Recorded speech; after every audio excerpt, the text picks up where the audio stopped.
और दाऊ दादा की?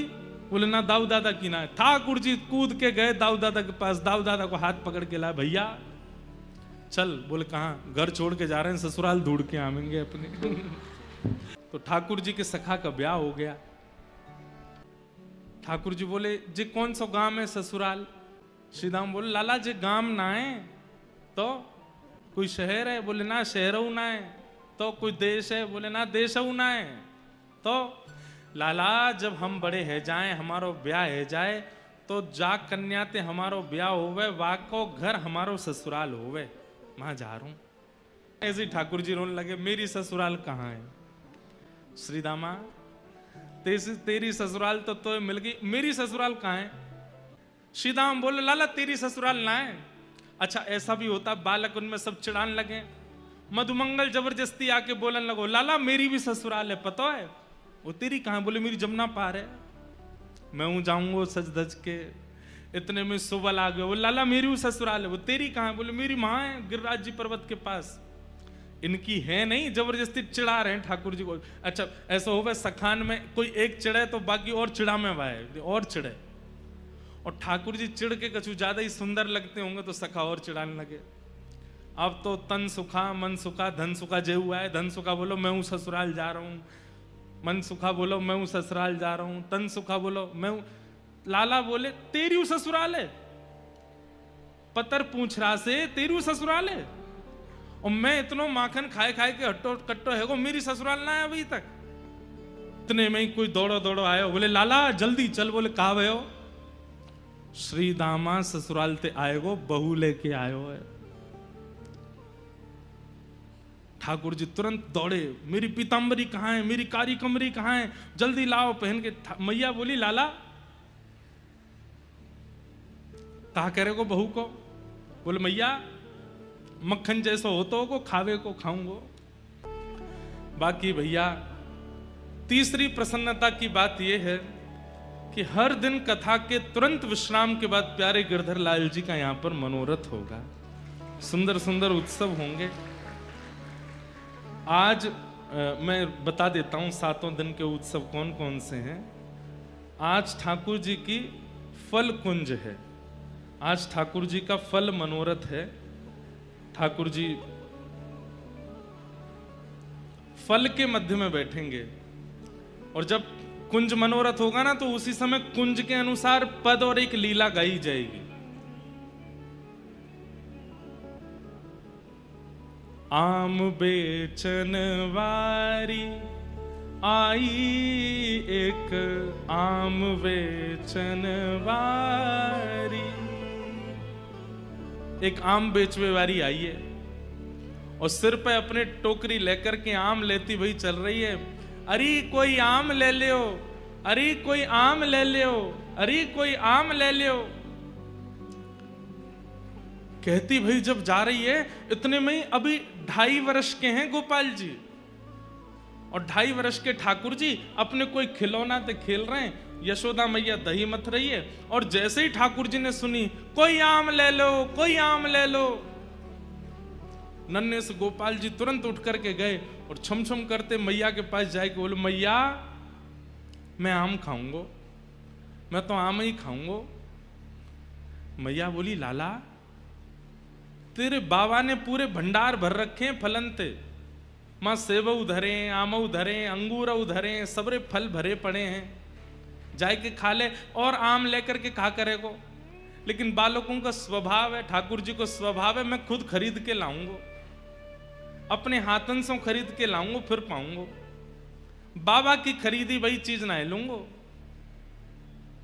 मैया मैं तो आम खाऊंगो, आम। रोने लगे। मैया बोली लाला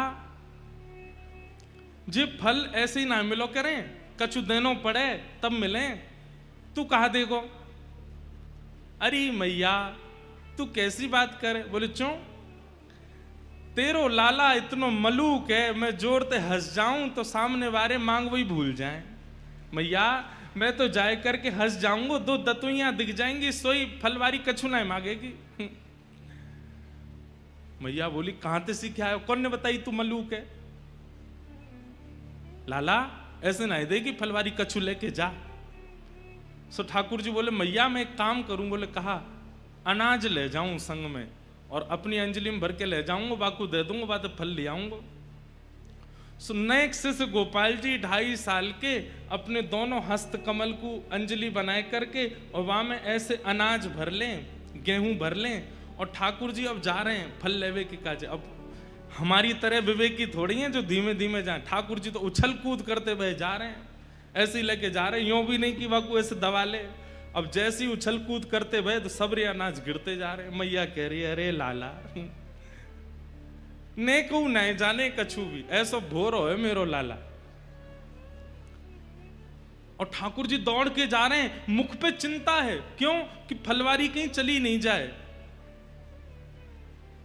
छोटी सी गली में ते नंद भवन ते निकर करके ठाकुर जी आ रहे हैं, और सुनो लत्ता नाए पहने, वस्त्र नाए पहने, केवल कौंधनी पहन रखी है। वह कौंधनी में ही क्षुद्र घंटिका इतनी लंबी लंबी है कि वाकई ठाकुर जी को जो है काय सब ढक रहे हो है, बाकी नहीं तो सब आज हरि देखे नंगम नंगा। भैया ये भी एक सौभाग्य दर्शन है कि ठाकुर जी बिना वस्त्र के ही दिख रहे हैं। एक मुझे किसी बालक ने चित्र बना के दिया, आप लोग मत बनाना, उसमें ठाकुर जी 1 वर्ष के ठाकुर जी हैं और ठाकुर जी के 4 भुजा हैं, शंख चक्र गदा पद्म, और शंख चक्र गदा पद्म 1 वर्ष के ठाकुर जी और बिना वस्त्र के मंद मंद मुस्कुरा रहे हैं, इतनी प्यारी छवि है। और ठाकुर जी दौड़ते भय जा रहे हैं, अनाज सब गिरतो जा रहा हो। 2.5 वर्ष के बालक की चाल सीधी नहीं होती, वो चले कैसे, सीधो भी चले तो ऐसा लगे टेढ़ो जा रहा है। तो कभी ठाकुर जी यूं जामे, कभी यूं जामे, कभी यूं जामे। ललित गति विलास बल गुहास प्रणय निरीक्षण कल्पितो रुमान। इतने में ही वो फल बेचन वाली अपने सिर पर टोकरी रखे, अरे कोई आम ले लो, कोई आम ले लो, मीठे रसीले आम ले लो। कहती भाई जैसे ही आई और वाकई गलती ते दृष्टि पड़ गई, वह गली में जा गली ते नंद भवन ते ठाकुर जी अनाज लेके दौड़ते हुए आ रहे हैं।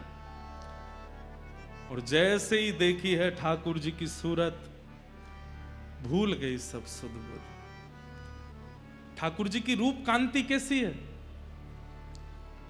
श्री कृष्ण करणामृत में श्री विल्व मंगल जी कहते हैं कि ठाकुर जी का जो तन है वो तन तो ऐसा है जैसे कि मानो गहरा नील सरोवर, एक गहरा नील सरोवर, और उस गहरे नील सरोवर पर ये 2 आंखें ऐसी हैं जैसे मानो 2 कमल खिले हों, सबसे आकर्षक 2 कमल हों। और कभी कभी ठाकुर जी दौड़ भाग करें तो ठाकुर जी के गाल भी गुलाबी गुलाबी है जाएं, तो ऐसा लगे 2 कमल ऊपर और 2 कमल नीचे प्रकट है गए। ठाकुर जी की अंग कांति तो श्याम वर्ण की है, परंतु ये हस्त कमल ये भी गुलाबी हैं, चरण कमल ये भी गुलाबी हैं, ओष्ठ ये भी गुलाबी हैं। आहा।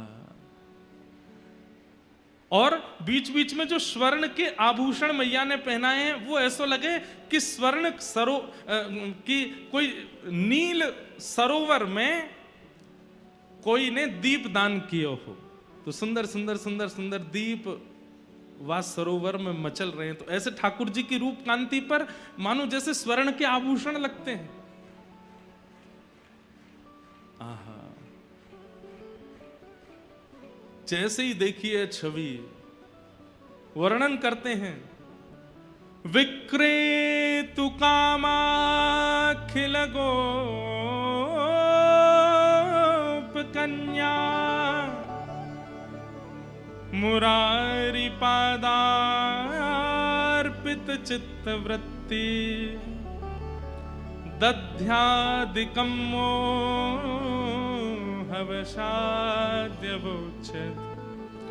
गोविंद दामोदर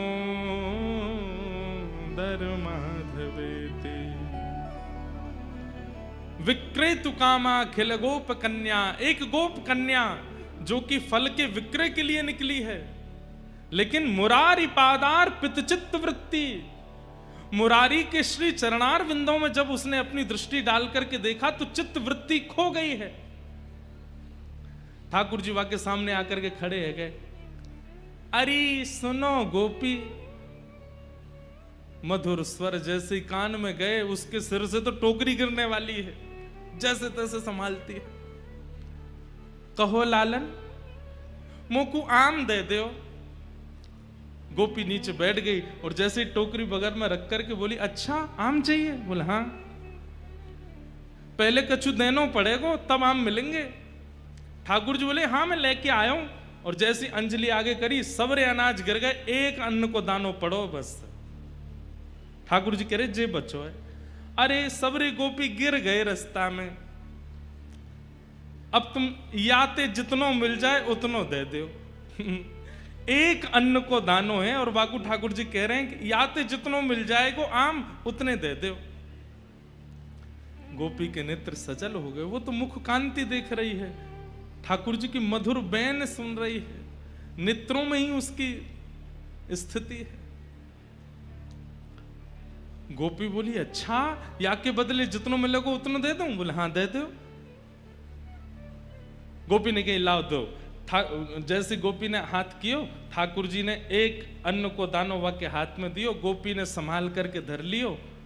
अब तो लेकर के महाराज एक आम हाथ में, दूसरो आम दूसरे हाथ में, दूसरो आम और दियो, तीसरो आम और दियो, 4-5 आम ठाकुर जी को पकड़ा दिए। ठाकुर जी ऐसे खड़े है गए, 4 आमन में ही ठाकुर जी तो भर गए, छोटे से हैं। बस गोपी इतना ही बहुत है। वो ना है, तुमने जो दियो बातें तो और ज्यादा मिलेगो, लेके जानो पड़ेगो। ठाकुर जी बोले अब कैसे देगी? तो गोपी अपनी एक चुनरी उतार करके ठाकुर जी की कमर पे बांधे और वह कमर में कस के बांधी वही चुनरी में एक आम यहां खोस दियो, एक आगे खोस दियो, पीछे खोस दियो, ऐसे करके चारों तरफ आम खोस दिए कमर पे। आज ठाकुर जी ने आम की कोंदनी पहनी है। आम की कोंदनी पहन रखी है। वही चुनरी को नेक छोड़ बचो है तो वही हाथ पे बांध दिए, तो 1-2 आम यहां लगा दिए, दूसरी तरफ यहां पे 1-2 आम लगा दिए। चुनरी को एक छोड़ और फाड़ करके सिर पे बांधो, 2 आम यहां लगा दिए, एक आगे एक पीछे लगा दियो। ठाकुर जी बोले अब तो मैं गिर जाऊंगा, इतना भारी है गए हो। गोपी बोली अब जाओ। अब ठाकुर जी ने ऐसे आम भर रखे हैं, सिर पे भी आम लग रहे हैं, यहाँ पे आम फंसे हुए हैं, यहाँ पे आम लगे। अब ठाकुर जी जब चले तो ऐसे चल रहे हैं कोई गिर नहीं जाए। कहीं कहीं कोई आम ज्यादा दब गया हो तो वहां में ते रस निकल करके आ रहा हो, वो ठाकुर जी को स्नान करा रहा है। और ठाकुर जी ज्यों ज्यों पग बढ़ा के चलते जा रहे हैं, त्यों त्यों वो गोपी निहाल लेती जा रही है। मन में इच्छा है रही है कि ये जाए ना, ऐसे ही देखत रहूं तो मैं जन्म सफल कर मानूं, मैं ऐसे ही देखती रहूं इनको। वहां से यशोदा मैया लाला की झांकी देख रही है और यहां से वो आम बेकनवारी देख रही है। ठाकुर जी की छवि देख करके निहाल है गई। और जैसे ही सिर पर आम की टोकरी लेकर के निकली है, पहले तो कह रही आम ले लो, लेकिन अब रास्ता में कहती जा रही है अरे कोई गोपाल ले लो, अरे कोई गोविंद ले लो, अरे कोई घनश्याम ले लो, अरे कोई लाला ले लो, अरे कोई कृष्ण ले लो। कृष्ण गोविंद गोपाल मधुसूदन मुरारी कहती हुई जा रही है। आहा, वह एक अन्न के दाने को बार बार शीश से लगावे, नेत्रंश अश्रुपात है रहे, बहाने बना बना करके रोज जावे नंद भवन के सामने और ठाकुर जी रोज वहां से कछु खरीदवे जावे। ऐसी कृपा ठाकुर जी ने वाक्य ऊपर करी है। विक्रेतु कामा खेल गोप कन्या, मुरारी पादार्पित चित्त वृत्ति, दध्यादिकं मोहवशाद्य वोच्य, गोविंद दामोदर माधवेति।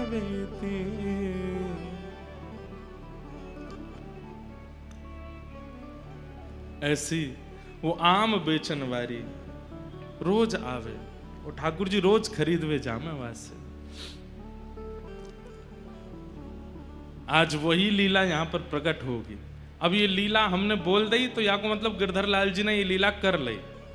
अब यहाँ शाम को उसी लीला का दर्शन होगा। फल कुंज है और फल के कुंज में ये सबरे फल जो यहाँ आएंगे ये यही मानो है, दर्शन करके ये सब खरीद के लाए ठाकुर जी। हमारे लाल जी तो इतने से और हैं, आम भी बड़ो है उनते कैसे खरीद के लाए होंगे। और वो फिर जा को मिल जाएंगे, बस उनको ले जाइयो। बाकी छिलका गुठली को कोई ऐसी जगह अपने घर में कोई बढ़िया जमीन में गाड़ करके धर दियो, वहाँ को प्रणाम करियो, लाल जी ने प्रदान किया। तो आज ठाकुर जी की फल कुंज है, जो फल ठाकुर जी स्वयं खरीद के लाए, आज उसका दर्शन होगा। ऐसी रोज की एक लीला और लीला का दर्शन यहां होगा। कल ठाकुर जी की मोर कुटीर है। वैसे तो ये सरप्राइज रखना चाहिए कि आज क्या होगा बताओ, सरप्राइज ही रहने दें, बताएं नहीं, बता देंगे तो आप सब लोग फिर, कल तो संडे है, परसों मंडे में थोड़ी भीड़ कम नहीं है जाए कहीं। अब हम तो पता ही है, लाइव में देख लेंगे। और बता ही नहीं रहे, अब सीधे यहीं दर्शन करियो। 2 दिन के हमने रिवील कर दिए, आज ठाकुर जी की फल कुंज है और कल मोर कुटी है। कल ठाकुर जी मोर बन करके आवेंगे। श्यामा जू के रिझवन कारण, श्री राधा जू के रिझवन कारण, लाला नए नए रूप बनावे, लाला नए नए रूप, किशोरी जी को रिझावे के लिए लाला नए नए रूप बनावे। आज कहा बनो हो कान्हा मोर बन आयो, कान्हा मोर बन आयो। तो कल ठाकुर जी की मोर कुटी के दर्शन होंगे। तो नित्य यहाँ प्यारे गिरधर लाल जी का मनोरथ उत्सव होगा। शाम को कथा विश्राम करने के बाद में फिर यहाँ पर कभी हम पद गाएंगे, कभी वृंदावन के रसिक जन आ रहे हैं वो पद गाएंगे। सब लोगों का पद गायन और वो सब आनंद उत्सव बनेगा। तो इस प्रकार से उत्सव की पूरी रूपरेखा है। आप सब लोग खूब आनंद लीजिए। बस भैया ध्यान रखियो, इन 7 दिनान में कोई भी रसपक्ष आपसे चूके नहीं। रस की पिचकारी यहां से चलेगी, वो आपको एक एक बिंदु आपको आनंदित कर जाए, क्योंकि फिर अगली प्रतीक्षा तो फिर 1 साल की है। और अगले साल की जो कथा है वो तो 1 साल 1 महीना 13 महीना बाद हो रहे हैं, अक्टूबर में है। तो यह हमारे आप लोगों की प्रतीक्षा लंबी है, इसलिए या बार की या रस पक्ष को जितना हो सके उतना आस्वादन कर लियो, आनंदते रोज पधार करके इस सुख का आस्वादन कीजिएगा। वृंदावन प्रकट महोत्सव, आइए श्रीमद् भागवत के महात्म्य में हम लोग प्रवेश करते हैं और उसी बीच में फिर वृंदावन की और भक्तिमती मीराबाई की और अन्य जो रसिक जन आएंगे सबकी चर्चा हम करेंगे। सच्चिदानंद रूपाय विश्वोत्पत्त्यादि हेतवे तापत्रय विनाशाय श्री कृष्णाय वयं नमः। यं प्रव्रजन्तमनुपेतमपेतकृत्यं द्वैपायनो विरह कातर्या जुहाव पुत्रेति तन्मयतया तर्वोऽभिनेदुः तं सर्वभूतहृदयं मुनिमानतोऽस्मि।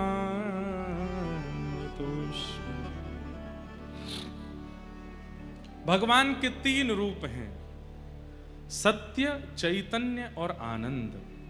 बहुत ध्यान से सुनिए, सब लोग इधर देखिए। सबसे पहला, ठाकुर जी सत्य हैं।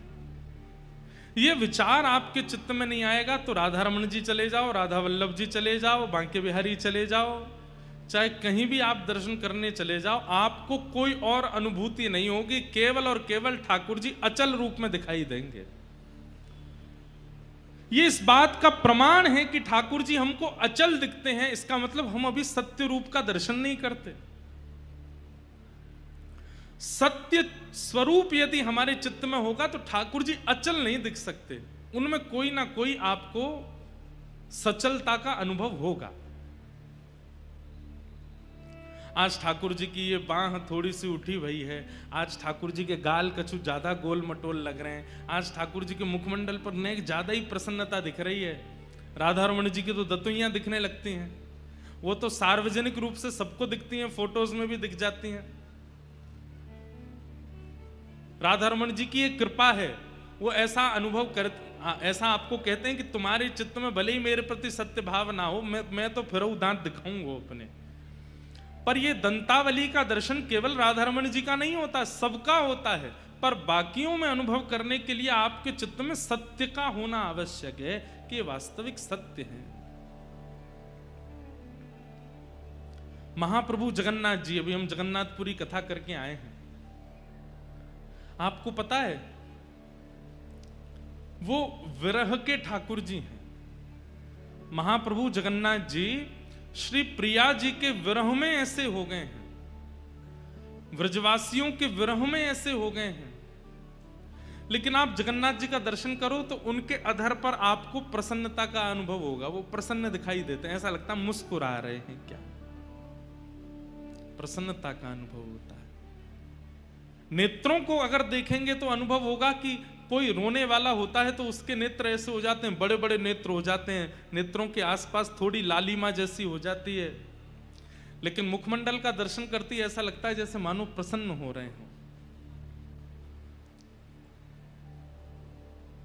ठाकुर जी सत्य हैं, और जो उनके प्रति सत्य भावना रखेगा उसको एक जैसे ठाकुर जी नहीं दिखेंगे, उनमें कुछ ना कुछ अनुभव होता रहेगा। आज उदास हैं, आज न प्रसन्न ज्यादा हैं, आज थोड़े से रूठे भये हैं, आज न हंस रहे हैं, आज थोड़े से नटखट लग रहे हैं, ऐसे कुछ ना कुछ प्रतिबिंब स्वरूप उनका प्रकट होता रहेगा। ठाकुर जी सत्य हैं, उनके प्रति सत्य भावना रखो। दूसरी बात, ठाकुर जी चैतन्य हैं। चैतन्य मतलब वो जड़ नहीं है, उनके प्रति धातु पदार्थ या किसी पाषाण की भावना मत रखो, वो साक्षात चैतन्य है। जैसे हम चैतन्य हैं, हमारी चैतन्यता के लिए एसी लगाए गए हैं, पंखे लगाए गए हैं, कूलर लगाए गए हैं, बैठने के लिए गद्दा लगाया गया है, सब कई लोगों को मैं देखता हूं ठाकुर जी को विराजमान कर देते हैं, नीचे एक वस्त्र भी नहीं धारण कराते। क्यों? क्योंकि उनके मन में चैतन्य भाव नहीं है।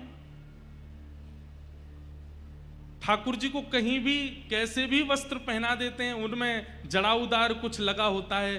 ठाकुर जी जो वस्त्र पहनते हैं उनके भीतर कसैलिता होती है, वो चुभती होगी अंग को, लेकिन उनको विचार में नहीं आता। क्यों? क्योंकि चैतन्य भाव नहीं है ठाकुर जी के प्रति। ठाकुर जी के प्रति चैतन्य बुद्धि रखो, वो साक्षात चैतन्य हैं।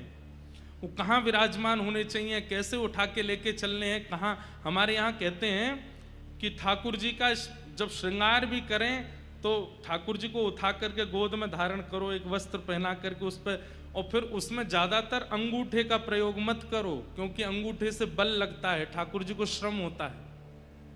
इतना विचार किया जाता है। ठाकुर जी चैतन्य है। अगर सत्य और चैतन्य बुद्धि ठाकुर जी के प्रति नहीं रखोगे तो फिर आप ये प्रश्न करोगे, महाराज जी हमको हमारी भक्ति बढ़ क्यों नहीं रही है, हमारे मन में वो प्रेम क्यों नहीं आ रहा है, हमारे मन में वो विरह क्यों नहीं आ रहा है, वो भाव क्यों नहीं आ रहा है? क्योंकि आपने चैतन्य जैसी प्रतिक्रिया की नहीं ठाकुर जी के साथ। उनके प्रति चैतन्य भाव रखो, चैतन्य बुद्धि रखो। ठाकुर जी चैतन्य है। मीराबाई, सूरदास ये ठाकुर जी को चैतन्य मानते हैं, जड़ नहीं मानते। मीरा के चित्त में, बाईसा के चित्र में प्रेम का प्रादुर्भाव ही इसी बात से हो जाता है। मां से एक बारात देख करके बस पूछ लेती है, मां ये क्या हो रहा है? मां कहती है ये बारात जा रही है। अच्छा, ये कौन है जो घोड़ी पे बैठा है? बोले ये बींद है, दुल्हा है। इसकी एक दुल्हन है, उसको ब्याह करने के लिए जा रहा है। मीराबाई बोली अच्छा, छोटी सी है मैया, मैं भी कभी दुल्हन बनूंगी? तो मां हंस करके बोली हाँ तू भी दुल्हन बनेगी। और मेरा बींद कौन आएगा? मेरा बींद कहां से आएगा? वो कैसे घोड़ी पर बैठ के आएगा? क्या पहन के आएगा? कैसे सेहरा बांध के आएगा? कब आएगा? मां ने हंस करके टाल दिया, अरे अभी तू लाली है, तू छोटी है, ऐसी बात क्यों करती है, आएगा तेरा बींद भी। मीराबाई तो चिंता में पड़ गई, बोले मैं देखूं तो सही मेरा बींद है कैसा, मुझे मेरे माता पिता से दूर ले जाएगा, अपने साथ रखेगा, अगर वो अच्छा नहीं हुआ तो मैं ब्याह क्यों करूंगी, पहले मुझे बताओ कौन है मेरा बींद। मां कभी इधर जावे कभी उधर जावे, मीरा छोटी सी पीछे पीछे दौड़ रही है, मां मेरा बींद कौन है, मेरा बींद कौन है। हार करके मां ने ठाकुर जी की तरफ इशारा कर दिया, छोटे से गोपाल जी बैठे हैं, ये हैं तेरे बींद, ये आएंगे घोड़ी पे बैठ के। ऐसा कह के मां तो चली गई, लेकिन मीराबाई एक टक देखती रही और देखते देखते ठाकुर जी के स्वरूप के बगल में जाकर के मुंह फेर करके बैठी है, शर्मा रही हैं। तुम मेरे बींद हो, आप आओगे घोड़ी पे बैठ के, अच्छे हो वैसे तो, थोड़े से बड़े हो जाना, छोटे हो थोड़े अभी, घोड़ी गोरी लेके आना, उस पर बैठ के आना, सहरा पहन के आना, ऐसे वस्त्र पहन के आना, ऐसे ऐसे ऐसे ऐसे साज बजवाते हुए लाना, बस वहीं से ही भारत भूमि को भक्तिमती मीराबाई की प्राप्ति हुई। क्यों? क्योंकि उन्होंने जड़ को चैतन्य मान लिया, और वो जड़ है ही नहीं, वो चैतन्य ही है, उनके प्रति जड़ बुद्धि नहीं।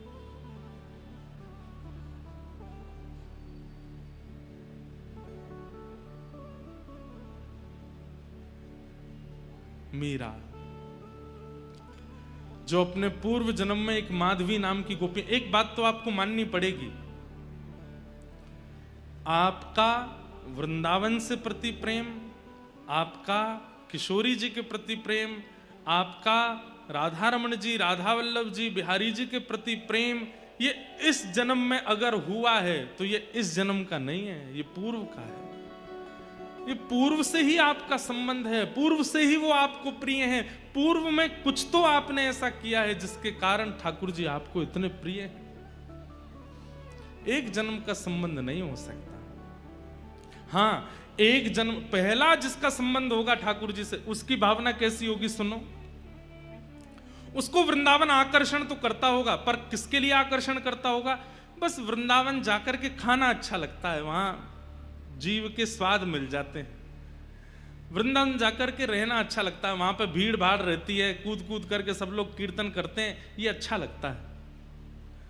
वृंदावन की परिक्रमा करने में मजा बड़ा आता है भैया, चाय पियो, कहीं पे फेन खाओ, टोस्ट खाओ, गन्ना का रस पियो, बढ़िया चलते रहो, अपने मित्रों के साथ ऊधम करते रहो, चिल्लाते रहो, गाते रहो।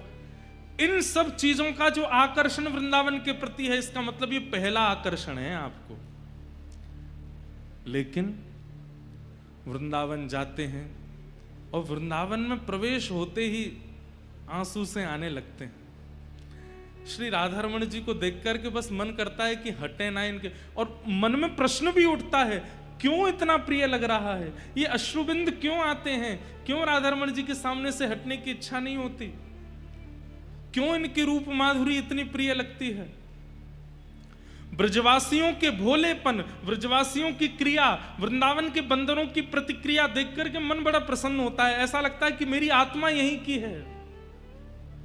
अगर ऐसी स्थिति बनती है, अनायास नेत्रों से अश्रु आना, वृंदावन की छोटी छोटी छोटी छोटी चीजों में अति रुचि आना, ब्रजवासियों की छोटी छोटी प्रतिक्रिया बड़े बड़े इन्फ्लुएंसरों के इन्फ्लुएंस से भी ज्यादा अच्छी लगती हो, ये सब स्थिति यदि मन में प्रकट होती है तो इसका मतलब ये एक जन्म का नहीं है, अनेक जन्म का है। वापस लौट करके चंडीगढ़ आते हैं तो बस अगली दिन की प्रतीक्षा होती है, अब कब वह दिन आएगा, फिर से हम वृंदावन जाएंगे, फिर से गाड़ी में बैठेंगे, फिर से सब योजना बनेगी, फिर से वृंदावन की रास्ते पर निकलेंगे। और क्या बताएं महाराज, हाईवे पर वो रास्ता अच्छा लगने लगता है जो वृंदावन की ओर जाता है। दिल्ली से वो वृंदावन का एरो अच्छा लगने लगता है। वृंदावन से छठी करा से जैसी ओ मेरो वृंदावन लिखा आता है तो मन मन मयूर नृत्य करने लगता है। ये समझो वो एक जन्म का नहीं है।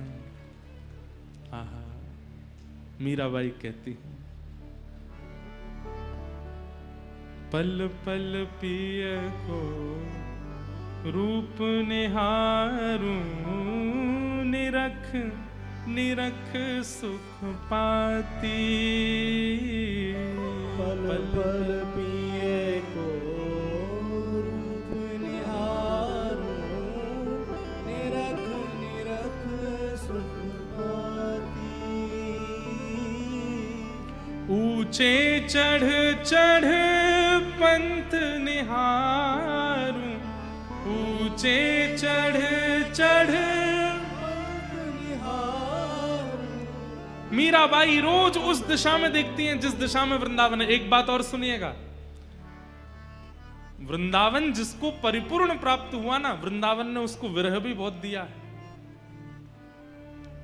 मीराबाई, मैं वर्ष तो नहीं जानता कि 35, 40, 50 कितने वर्ष मीराबाई को लगे वृंदावन पहुंचने में, लेकिन मैं इतना जानता हूं कि युवावस्था पूरी निकलने के बाद ही मीराबाई वृंदावन जा पाई।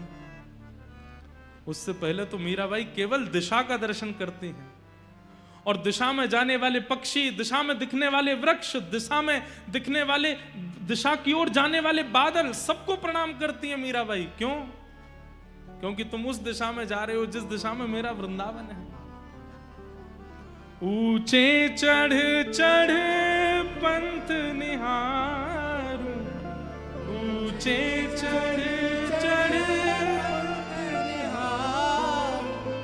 रोए रोए अखियां प्यासी, गिरधर जन्म मरण रासा थी, गिरधर जन्म मरण रासा थी, गिरधर जन्म मरण रासा थी, गिरधर जन्म।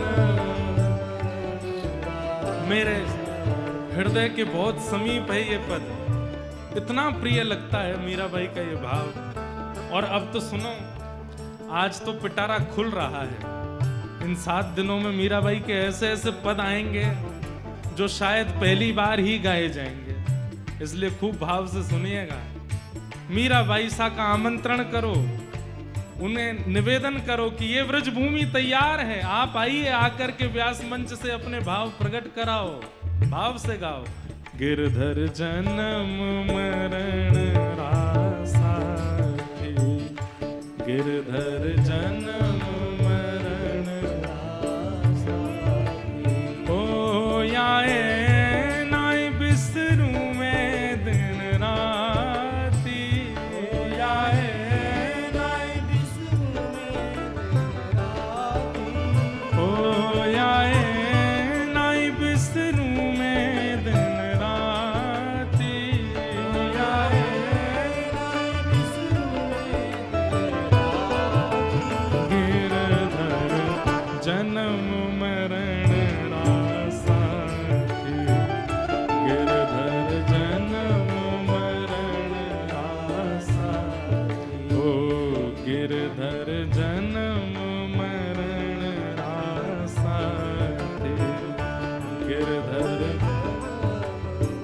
प्यारे गिरधर गोपाल की।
ऊंचे चढ़ चढ़ पंथ निहारूं, ऊंचे चढ़ चढ़ पंथ निहारूं, रोए रोए अखियां प्यासी गिरधर जन्म मरण रासा गिरधर जन्म मरण रासा गिरधर जन्म मरण रासा गिरधर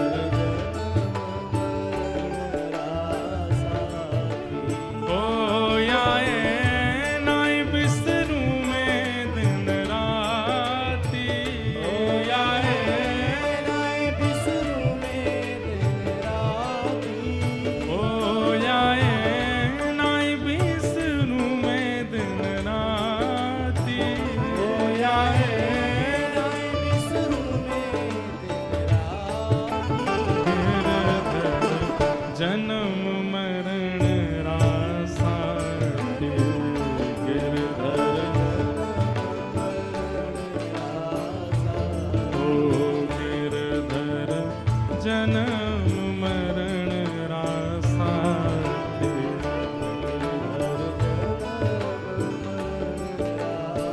और ओ इनके बिन मोहे कल ना परत है जानत मेरी छाती, इनके बिन मोहे कल ना परत है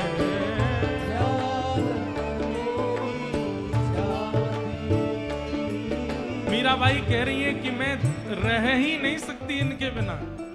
जैसे किसी से पानी दूर कर लिया जाए, अन्न दूर कर लिया जाए, हवा दूर कर ली जाए तो वो प्राण त्याग देगा, लेकिन उसको प्राण त्यागने में भी थोड़ा समय लगेगा। लेकिन मैं तो ऐसी हूं कि एक क्षण के लिए भी मेरे श्याम सुंदर दूर भये तड़पूंगी भी नहीं, खड़े खड़े प्राण निकल जाएंगे। ऐसे प्राण बसते हैं गिरधर में। इनके बिन मोहे कल न परत है जानत मेरी छाती,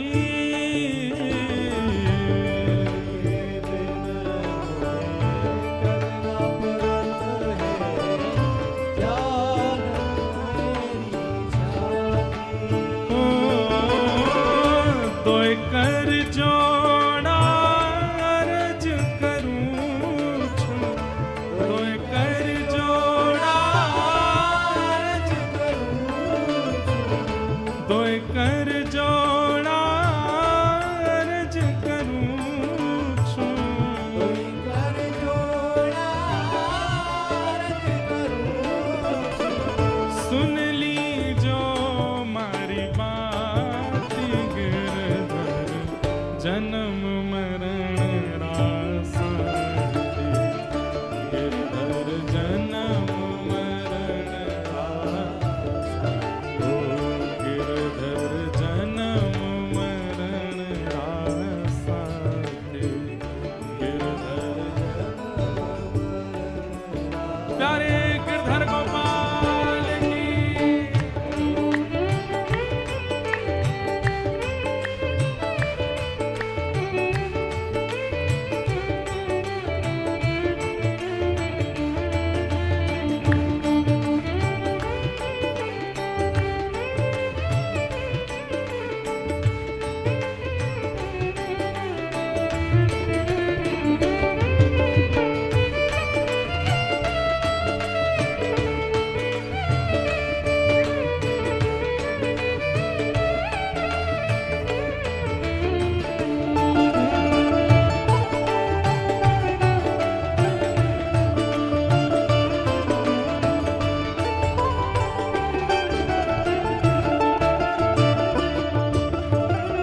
यह संसार सकल जग झूठा, झूठा कुल नाता,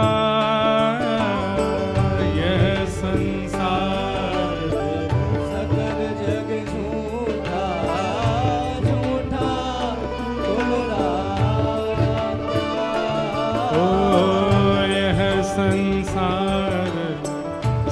कल जग झूठा झूठा कुल रानाता, यह संसार सकल जग झूठा झूठा कुराना। तो फिर मीरा के प्रभु गिरधर नागर, मीरा के प्रभु गिरधर नागर, मीरा के प्रभु गिरधर नागर, मीरा के प्रभु गिरधर नागर, हरि चरणा चितराच गिरधर, जन्म मरण रासा, गिरधर जन्म मरण रासा, गिरधर जन्म मरण रासा, गिरधर जन्म मरण ओ आए नाय बिसरू मैं दिन राती, ओ आए नाय बिसरू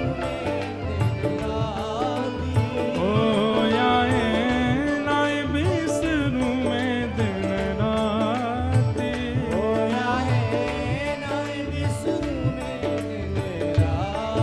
ओ गिरधर जन्म मरण रासा, गिरधर जन्म मरण रासा, ओ गिरधर जन्म मरण रासा, गिरधर ओ गोविंद मेरो है, गोपाल मेरो है,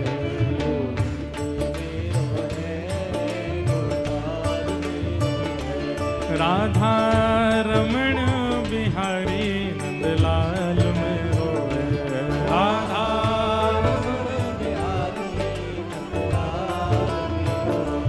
राधा रमण बिहारी नंदलाल मेरो है, राधा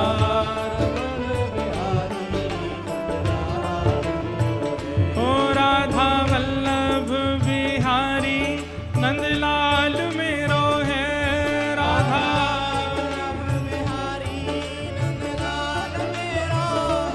राधा गोविंद बिहारी नंदलाल मेरो है, राधा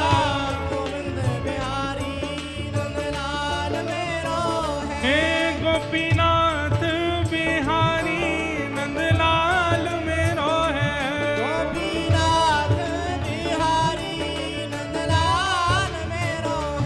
राधा वल्लभ बिहारी गोपाल मेरो है, हे गोविंद मेरो है, गोपाल मेरो है,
बिसरू मैं दिन राती आए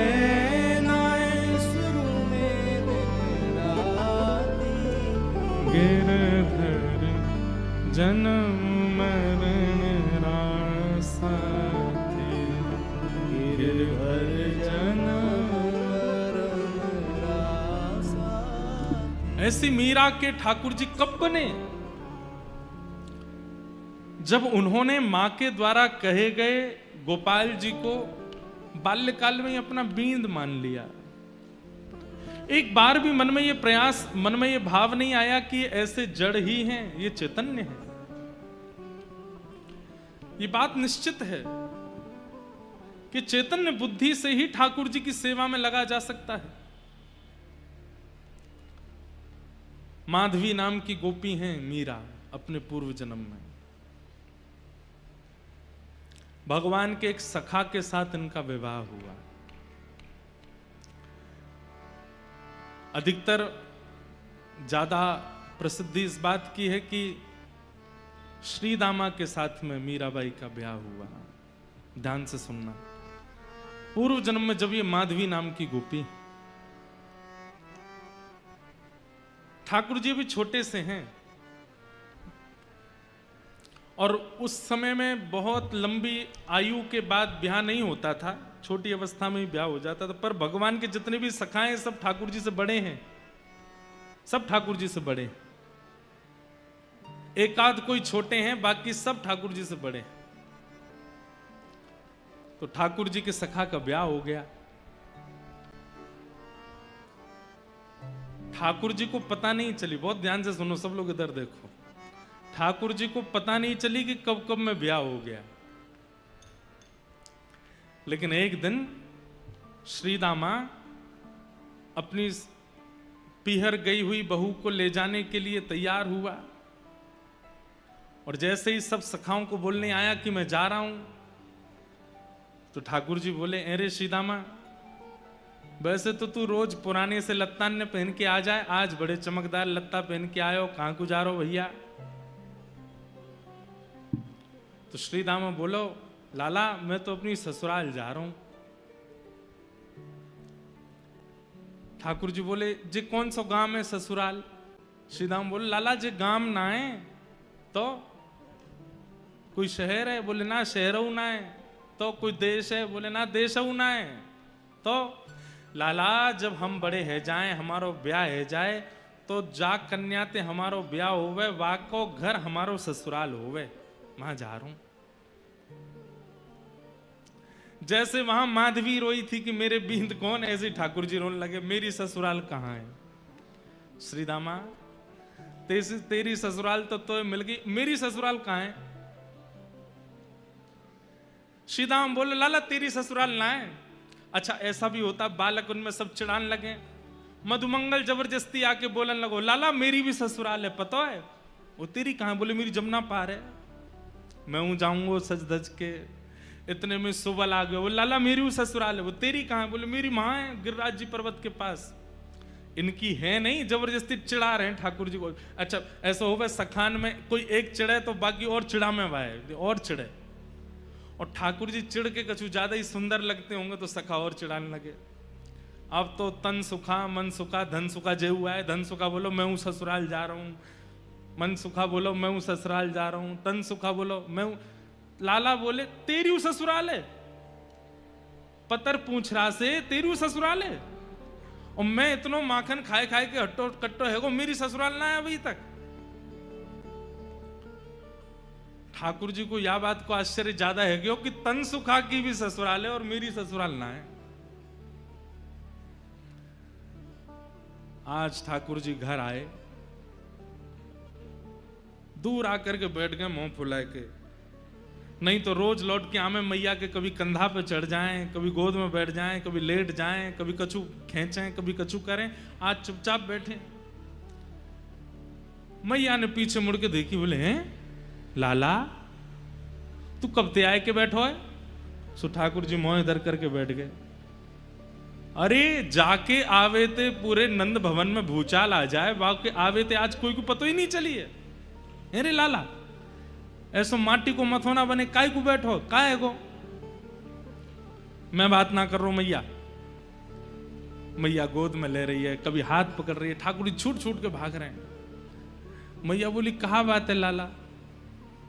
रोने लगे, और ऐसे रोने लगे कि सिसकी आने लगी ठाकुर जी को, जैसे सांस रुके ऐसे ठाकुर जी रोवे। मैया बोली कौन ने मारो? मधुमंगल ने मारो तो कुछ श्रीदामा ने मारो, कौन से सका ने? मुझको नाम बतावा को अभी जाके देखूं, काय को रोवे? ठाकुर जी बोले मैया तो एक बात बता, जे सबरे ब्रजवासी यों के नंद बाबा गोरे, यशोदा मैया गोरी, ये लाला कारो कहते भयो। इस सबरे मुकु यों तानो दे कि मैं तेरो छोरा नाऊं, और मैया आज मुकु या बात पे भरोसा हैगो कि मैं वास्तव में तेरो लाला नाऊं। मैया बोली ऐसो काहे को सोचे, ऐसो काहे को लाला, तू यों काहे को सोचे? बोले मैया श्री दामा की ससुराल, मधुमंगल की ससुराल, सुबल तो तन सुखा मन सुखा, और सबसे बड़ी आज वो तन सुखा क्यों ससुराल है, पतरो सो है क्यों ससुराल है। और मैया मैं ऐसो प्यारो दुलारो ऐसो सुंदर सो मेरी अभी तक ससुराल ना है। या बात को सुन करके मैया तो लाला को हृदय से लगा, अरे मेरो लाला झूठ बोले हैं दारी के, श्रीदामा की ससुराल है बाकी इनकी ससुराल ना है लाला, बाकी सबरे तो झूठ बोल रहे हैं तोते। मैया तेरी भी ससुराल है? मैया बोली लाला जे घर मेरो ससुराल ही है। अच्छा मैया और नंद बाबा क्यों ससुराल है? बोले हाँ उनकी ससुराल है। और दाऊ दादा की? बोले ना दाऊ दादा की ना है। ठाकुर जी कूद के गए दाऊ दादा के पास, दाऊ दादा को हाथ पकड़ के लाए, भैया चल। बोले कहाँ? घर छोड़ के जा रहे हैं, ससुराल ढूंढ के आवेंगे अपने। मैया यशोदा बोली लाला तू कैसी बात करे? अब तो ठाकुर जी हट करने लगे, सिर मूड मारन लगे पृथ्वी पे, और बोले भोजन ना करूंगो, सोऊंगो ना, तेरी गोद ना आऊंगो, कछु ना करूंगो, पहले मेरी ससुराल बता कहाँ है। और मैया अगर तेने मुंह को मेरी ससुराल नहीं बताई तो मैं श्रीदामा की ससुराल छीन लूंगो, भाई को अपनी ससुराल बना लूंगो। मैया ने जैसे तैसे करके बोले अच्छा एक काम कर। बोले कहा श्रीदामा जब अपनी बहू लेके आ जाएगो, अपनी ससुराल ते वापस आ जाएगो, तो बाकी बहू देख लियो, वैसी बहू तेरे काजे ले आऊंगा। ठाकुर जी बोले जे बहू कौन होवे मैया? मैया बोली ये और मैंने औगार लगा ली। औगार समझे? ये ब्रज भाषा है। औगार मतलब अब कैसे समझाएं औगार क्या है? जो बला, ये और मैंने बला लगा ली। पहले ही ससुराल के काजे लड़ रहा हो, बहू और बताओ कौन है? मैया बोली लाला। इतने में नंद बाबा आगे बोले मैं बताऊं लाला, यहां पे आ। गोदी में बैठ गए। बोलो लाला तेरी मैया है ना? बोले हाँ। जे मेरी बहू है। बाबा मेरी मैया तुमने बहू बना ली और तुम्हारी मैया मैं बहू बनाऊंगा। तुम्हारी मैया कहाँ है? अपनी मैया बताओ, उनको मैं बहू बनाऊंगा। सब लोग ठाकुर जी की बात सुन के ऐसी मधुर बात करें। इसीलिए तो श्रीमद् वल्लभाचार्य जी कहते हैं अधरम मधुरम वदनम मधुरम हसितम मधुरम चलितम मधुरम नैनम मधुरम रेणुम मधुरम मधुराधिपते अखिलम मधुरम। भैया द्वारिका के श्री कृष्ण वो राजा हैं, जगन्नाथपुरी के श्री कृष्ण वो जगन्नाथ हैं, वो नाथ रूप में विराजमान है। बद्रीनाथ के श्री कृष्ण तपस्वी भगवान हैं, दक्षिण के रंगनाथ हैं, लेकिन हमारे वृंदावन के वो तो ऐसे ही हैं। उनके सामने जाकर के लोग बाग कितनी बड़ी बड़ी बातें करते हैं, हमारो बिजनेस चलवाए दो, हमारे काम बनवाए दो, हे बिहारी जी हमारो। बिहारी जी नाए जाने कायते बिजनेस के, बिहारी जी नाए जाने ये सब कहा बात कर रहे हो। उनके सामने तो बालकन वाली बात करो, वो बालक हैं। वृंदावन के श्री कृष्ण तो मधुर कृष्ण हैं, उनके सामने जाकर के सारे संसार के प्रपंचों की चर्चा मत करो। प्रपंचों की चर्चा करने के लिए और भी लोग हैं। वृंदावन श्री कृष्ण के पास जाके तो जैसे एक छोटे बालक, अभी कोई आपके रिश्तेदार का छोटा बालक आ जाता है, उसको आकर के आप ये बोलते हो क्या, आजकल तो भैया हमारा मुनाफा नहीं चल रहा है, बढ़िया प्रॉफिट नहीं हो रहा है, बहुत लॉस जा रहा है।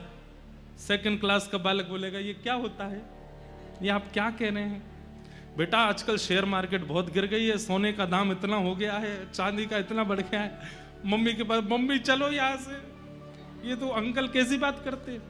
ऐसे ही ठाकुर जी हैं, वृंदावन के श्री कृष्ण लाला हैं। वृंदावन के श्री कृष्ण लाला से लेकर के रास बिहारी तक ही रहते हैं, उसके आगे की लीला श्री कृष्ण वृंदावन में नहीं करते।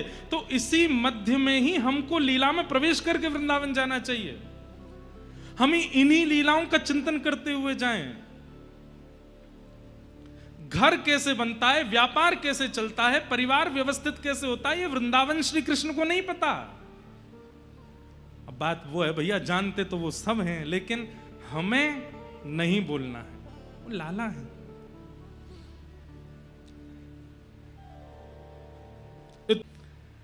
लाला बहू खावे की चीज ना है, बहू तो देखवे की है। और फिर तेरा ब्याह है जाएगा ना, फिर तो सब समझ में आ जाएगी। ठाकुर जी दौड़ करके गए, यहां श्री रामा अपनी बहू लेके, माधवी लेके आयो है। माधवी की माता जी ने माधवी को समझा के भेजा। बोले तू वापस अपने ससुराल जा रही है? बोले हाँ। सब चीज को ध्यान रखियो लाली, सास की बात मानियो, ससुर की सुनियो, पति की यूं करियो, आदि आदि सब बातें कहीं। और बोली तू एक बात तो गांठ बांध के जा। बोले कहा? बोले तेरे जो पति हैं श्री रामा, इनको एक सखा है, वाको नाम है कन्हैया। बोले हाँ। चाहे कछु है जाए, जीवन भर तो को घूंघट में ही बूढ़ो है नो पड़ जाए, घूंघट में ही रही आइयो, लेकिन वाकू अपनो मुख मत दिखाइयो।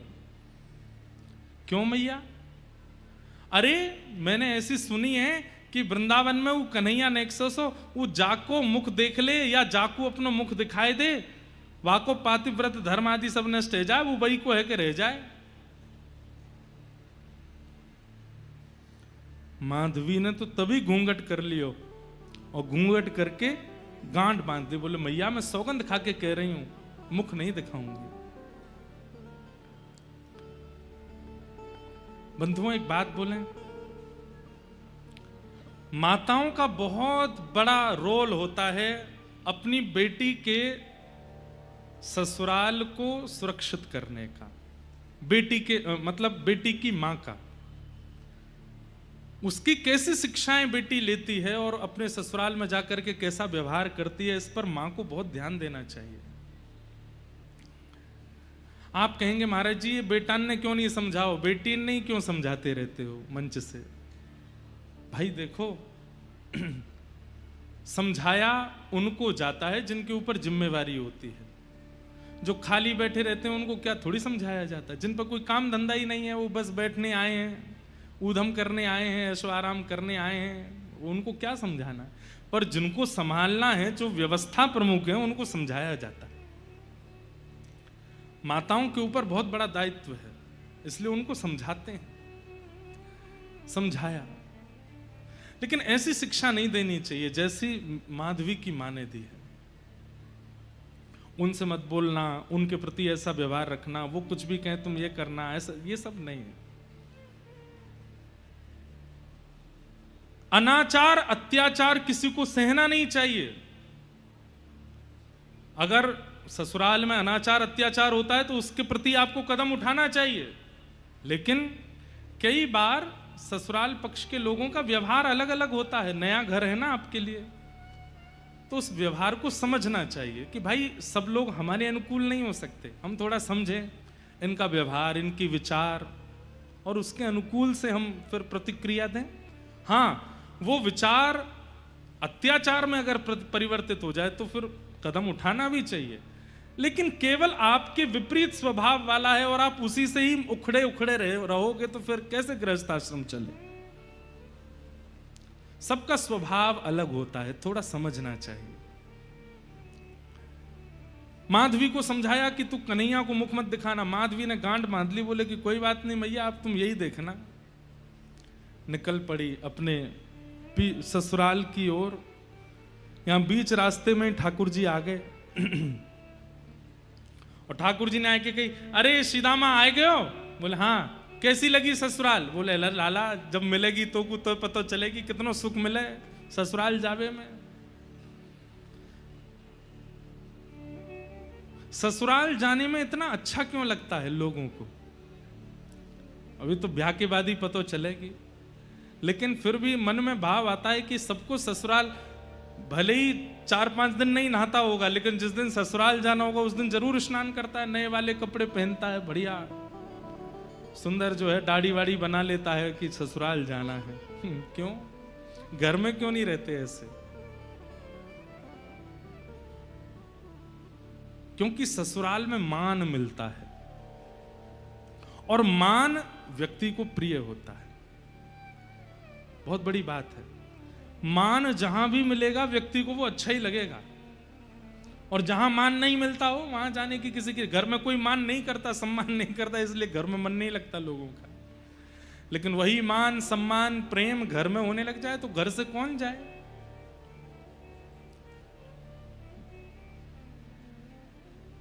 ठाकुर जी बोले, अच्छा बहू कहां है? बोले पीछे बैठी है।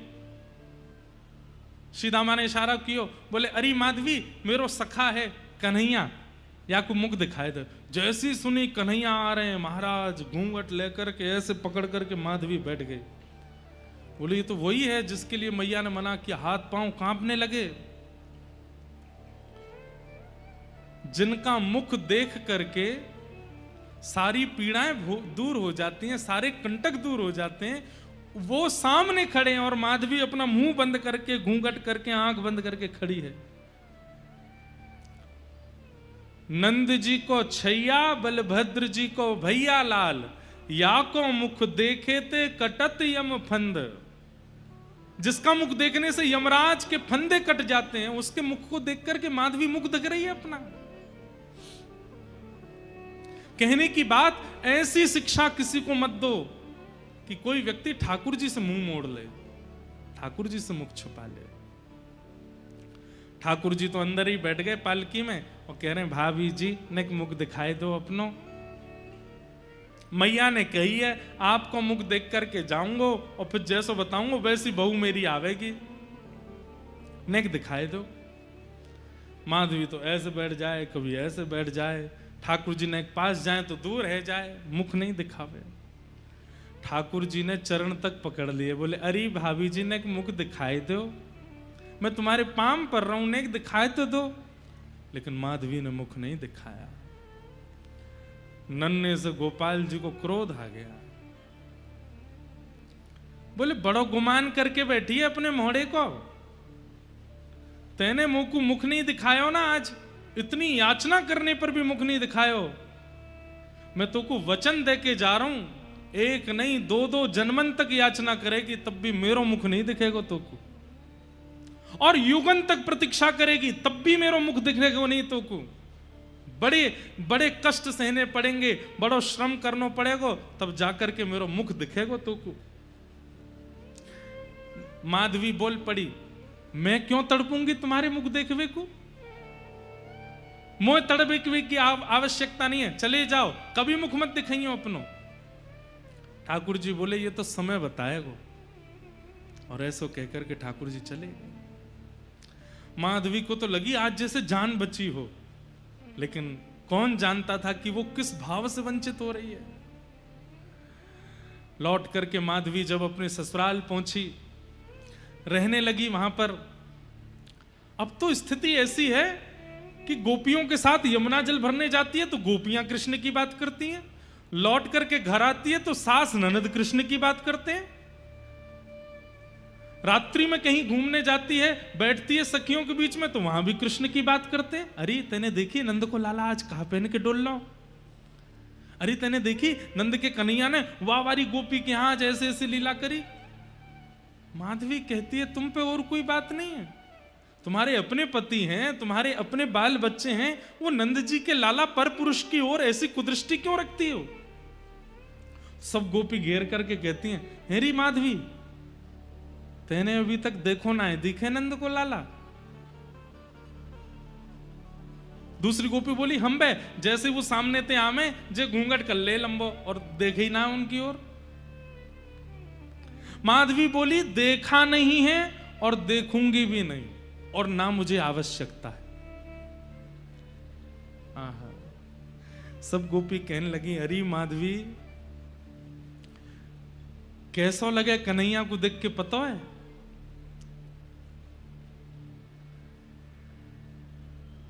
जैसे अंधे को मिल जाए ज्योति, निर्धन को मिले हीरे मोती, जैसे पतझड़ में फूल खिल गया, मेरा सांवरा मुझे मिल गया। जैसे प्यासे को पानी मिल जाता हो, अंधे को नेत्र मिल जाते हो, निर्धन को मोती रत्न मिल जाते हो, और पतझड़ में फूल प्रकट हो जाते हो, ऐसा ही लगता है कृष्ण को देख करके, कृष्ण को सुन करके, कृष्ण के बारे में जान करके। माधवी उठ खड़ी हुई, ना तो मैं अंधी हूं, ना मैं बहरी हूं, और ना मैं प्यासी हूं, तुम देखो, मुझे नहीं देखना। अब तो माधवी अकेली जाती है जल भरने के लिए, अकेली बैठी रहती है। क्यों? सबके बीच में जाऊं तो कृष्ण की बात करते हैं। ठाकुर जी दो कोई मिलते हैं, एक बात तो लिख ही लेना, या तो वो जो 24 घंटा इनको सोचते रहे, और या वो जो इनते दूर ही दूर भागे। ये दो कोई मिलते हैं, बीच वाले तो कई बार मझधार सी में ही रह जाते हैं। ये दो कोई पकड़ते हैं, या तो एक वो जो श्वास श्वास पे इनको बचता है, या एक वो जो इनसे जितना हो सके दूर भागने की कोशिश करता है, उसी को पकड़ते हैं। आज ठाकुर जी ने मन बना लियो कि आज या माधवी को अपने रस को आस्वादन कराऊं। अब देखो, लीला रूप में तो कुछ भी चल रहा हो, लेकिन ठाकुर जी को पूरे विश्व को प्रेम की पराकाष्ठा दिखानी है मीरा के रूप में, इसलिए मीरा का निर्माण कर रहे हैं ठाकुर जी। आज ठाकुर जी ने मन बना लिया, बोले आज या माधवी को दिखाई दूं मैं। रात्रि में सोई है, और तभी सोते हुए ठाकुर जी ने अपना जैसे मानो जैसे प्रेम जाल फैला दिया हो आसपास। रात्रि के 2-2:30 बजे हैं, और 2-2:30 बजे ही माधवी को ऐसा लगने लगा कि भोर हो गई है और मेरे जल भरने जाने का समय हो गया है। और उठ करके खड़ी हो गई माधवी, तुरंत अपने वस्त्र आभूषण पहने और पहन करके मटकी लेकर के निकल पड़ी यमुना जी की ओर। आगे पीछे देखती है कि आज हलचल नहीं हो रही है, आज कोई भी गोपी अभी तक उठी नहीं है। अरे सूर्य उदय होने वाला है, अभी तक कोई जागी नहीं। मंदम मंदम सुगंधी बह रही है, वातावरण बड़ा पवित्र है, मन रूपी मन में जैसे एक विचित्र जैसा आनंद हो रहा है। आज माधवी को वायु का स्पर्श करके रोम रोम पुलकित हो रहा है, लेकिन अभी तक प्रेम प्रकट नहीं हुआ। क्यों? क्योंकि प्रेमी श्री कृष्ण नेत्रों से दिखे नहीं है, कानों से सुने नहीं है। मन में विचार कर रही है, आज कितना अच्छा मौसम है, आज कितना अच्छा वातावरण है। यमुना जी के समीप गई। आज यमुना जी प्रिय लग रही हैं, वृक्ष वल्लरियां प्रिय लग रही हैं। वही वृंदावन जिसमें वो हमेशा से रहती है, आज वो वृंदावन कुछ ज्यादा प्रिय लग रहा है। यमुना जी में जल तो कम भर रही है, बार बार मटकी में भरती है और फिर खला देती है, फिर भरती है, फिर खला देती है। ये प्रेम के लक्षण प्रकट होने लगे माधवी के चित्त में। अंत तो गत्वा सोचने लगी, अरे इतनी देर है गई, अभी तक मैंने जल ही ना भरो, जल्दी चलूं। जल भर के और जैसे ही उछान लगी, वही मटकी है जो रोज लेकर के जाती है, लेकिन आज वो मटकी इतनी भारी हो गई कि माधवी से उठ नहीं रही है। खूब प्रयास कर लिए, कभी इधर से उठावे, कभी उधर से उठावे, कभी नीचे से उठावे, लेकिन मटकी ना उठे। मन में सोचने लगी, अरे इतनी भारी कैसे हो गई? दूर दूर तक कोई गोपी भी नहीं जो सहारा दे दे तो उठा लूं। मन में सोचने लगी, कोई आ जावे, नेक सहारो लगा दे, सो ये मटकी उठ जाएगी। इतने में ही ललित गति विलास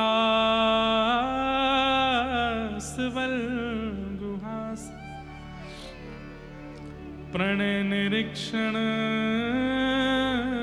कल्पितो रुमान कृतमनुकृतवत्य उन्मदान्धा प्रकृतिमगन किलयस्य गोपबद्ध। पीतांबरी पहने, मधुर चाल, छम छम छम छम छम स्वर लहरियां सुनाई दे रही हैं। आज ये स्वर माधवी के कानों को जैसे मानो अति सुख दे रहे हों। माधवी कह रही है, अरे कोई तो आ रही है, कोई गोपी तो आ रही है। तो दूर से माधवी कहने लगी, हाँ जल्दी आ, अरे जल्दी आ बहन, अरे नेक मेरी मटकी उचाए दे। ठाकुर जी की छम छम छम चरणों की आवाज से पता चल रहा है कि धीमी गति से चल रही है। तो माधवी चिल्ला रही है, अरे तो कुछ सुनाई नहीं दे रही, नहीं जल्दी से चल के आ। तो ठाकुर जी की जो गति है वो तेज हो रही है, छम छम छम छम छम जोर से चल रहे हैं। माधवी को सुनाई देता, हाँ बस आवे वारी है, आवे वारी है, आवे वारी है, आ गई होगी। और जैसे ही ठाकुर जी सन्मुख आए, पीतांबरी पहनी है, मोर पिछ लहरा रहा है, श्याम वर्ण की कांति है। और आए करके त्रिभंग लली श्याम सुंदर दोनों चरण अपने इधर उधर करके और एक दीवार पर टेक लगाए के दूसरा हाथ कमर पर धर के देख रहे हैं माधवी की ओर।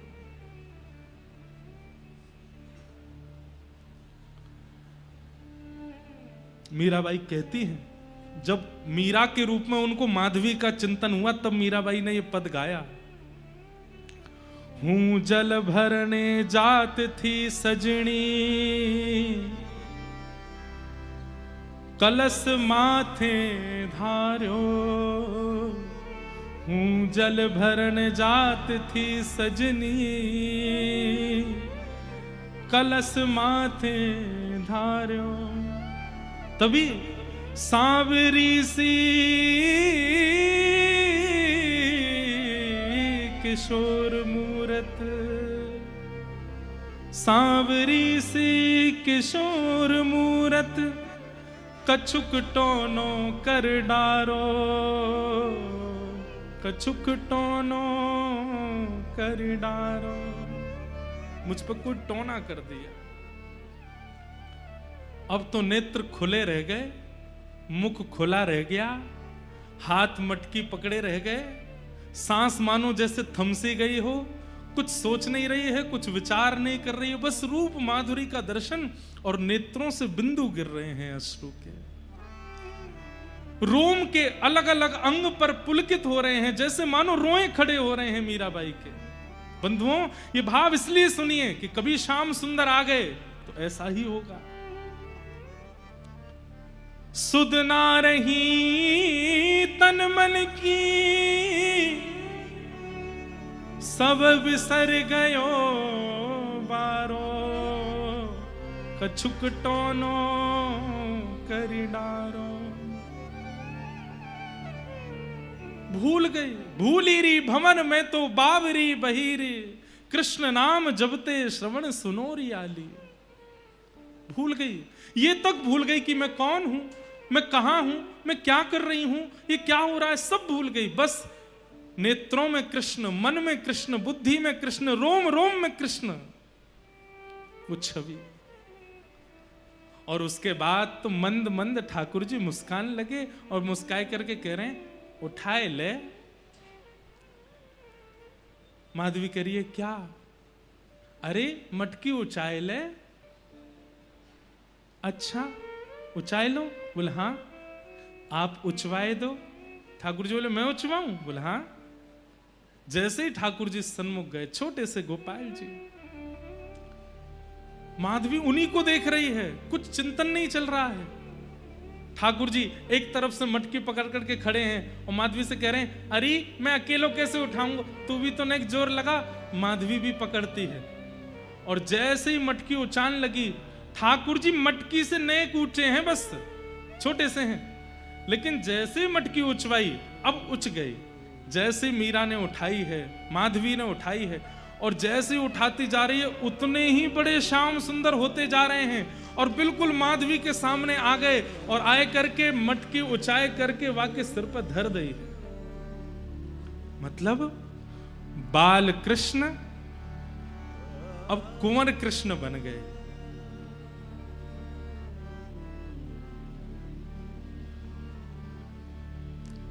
नेत्रों के ठीक सामने खड़े, होठ कांप रहे हैं, हाथ कांप रहे हैं, सोच नहीं पा रही है, सुध बुध नहीं है तन में। ठाकुर जी बोली, उच गई? मीरा बोली, हां, अब जाऊं मैं? माधवी कहती है, नहीं मत जाओ, यहीं रहो, सन्मुख रहो। ठाकुर जी बोले, तेने तो मुख नहीं दिखायो ना मोकू, अब मैं नहीं दिखाऊंगा। और ऐसा कहकर के ठाकुर जी जा रहे हैं और माधवी रो रही है।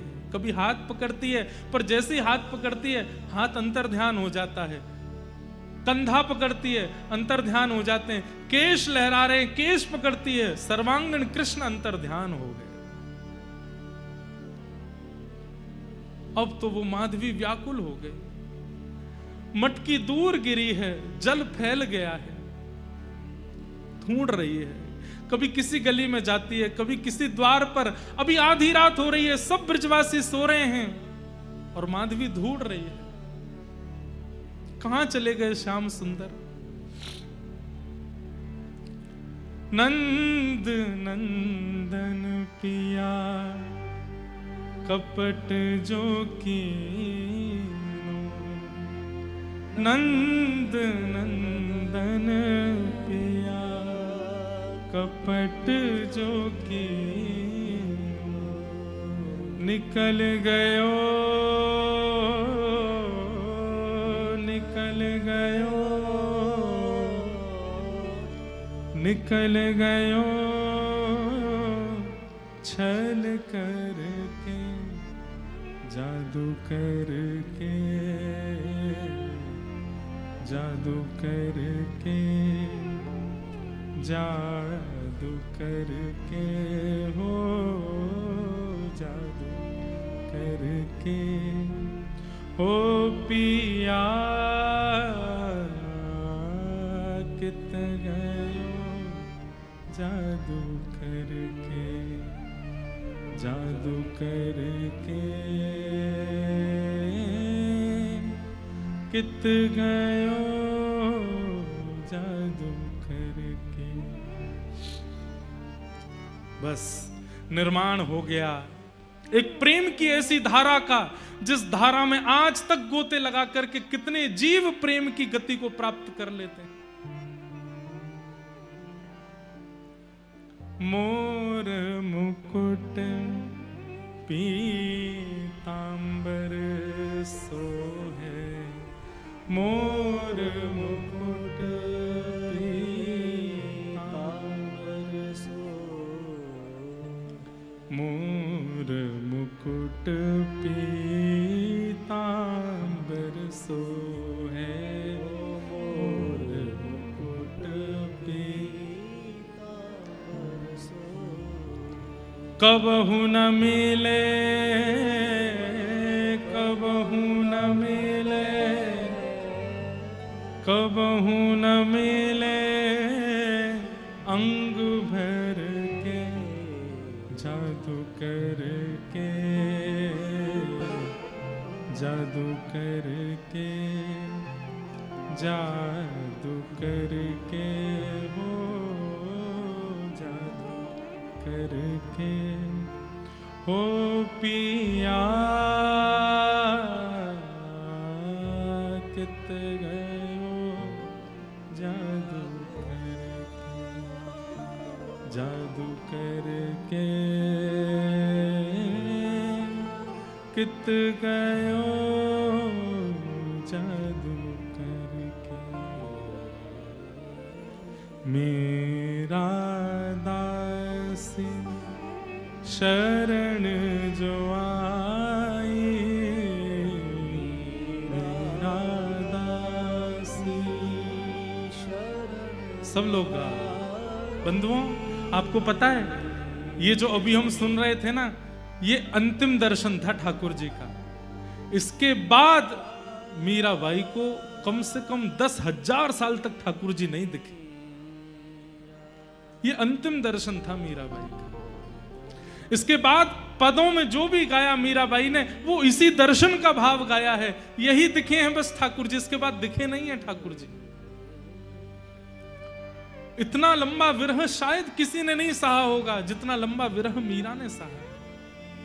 मेरा दास शरण जो आई, मेरा दास शरण जो आई, मेरा दास शरण जो आई, मेरा दास शरण जो आई। चरण कमल, चरण कमल, चरण कमल चित धर के जादू करके, जादू करके, जादू करके हो, जादू करके ओ पिया कित गयो जादू करके, जादू करके कित गयो। नहीं दिखे ठाकुर जी। अब तो माधवी ऐसी हो गई है कि सुध ना रही तन मन की। अब तो भोर हो गई, सब गोपियां सामने से आती हैं तो माधवी स्वयं को छुपाती है, नेत्रों के अश्रुओं को छुपाती है, अपनी मन की स्थिति को छुपाती है। हाथ पैर कांपते हैं उसके। भोजन बनाती है पर भोजन बन नहीं पाता, रोटी बनाती है तो रोटी जल जाती है, श्रृंगार करती है तो श्रृंगार नहीं कर पाती है, कोई काम सही से बन नहीं पाता मीराबाई से, माधवी से। और बस अब ये भी उसको मन में भाव आता है कि मैं इन गोपियों से कैसे पूछूं कि ठाकुर जी कहाँ हैं। और ये गोपियां कभी ठाकुर जी को देखने जाती भी हैं तो माधवी को संग लेके नहीं जाती, क्योंकि सबको पता है कि ये तो चाहती नहीं देखना। तो माधवी भी कहने में झिझकती है कि मैं कैसे कहूं कि मुझे ले चलो, पहले मैंने इतनी बुराई जो की है। छिप करके कभी माधवी जाती भी है तो ठाकुर जी का दर्शन नहीं होता। धीरे धीरे ठाकुर जी बड़े हो गए। 7 वर्ष की आयु जब हुई और इंद्र पूजा मिटा करके जब ठाकुर जी ने गिरिराज पूजन कराया, सब ब्रजवासी गोवर्धन गए, उनमें माधवी भी गई है। आज माधवी के मन में एक आशा है, आज कृष्ण दिखेंगे, आज श्याम सुंदर दिखेंगे, आज मुझे कन्हैया जरूर दिखेंगे। लेकिन लाखों की तादाद में ब्रजवासी हैं, उनमें कभी पीतांबरी दिखती है दूर से, कभी एक भुजा दिख जाती है, कभी कोई उंगली दिख जाती है, कभी केश दिख जाते हैं, पर मुखमंडल नहीं दिख रहा। ऐसी योजना बनती है कि मीराबाई जितना भी घूम घूम के आती है माधवी, ठाकुर जी को देख ही नहीं पाती। अंत तो गत्वा जब इंद्र ने वर्षा की और 7 वर्ष के ठाकुर जी ने 7 कोस लंबे चौड़े गिरिराज पर्वत को अपनी बाम हस्त की कन्नी उंगली पर धारण किया, सब ब्रजवासी दौड़ करके जब ठाकुर जी के समीप पहुंच गए, माधवी जैसे तैसे प्रयास करके उस शिला के पास पहुंच गई जहां ठाकुर जी खड़े हैं।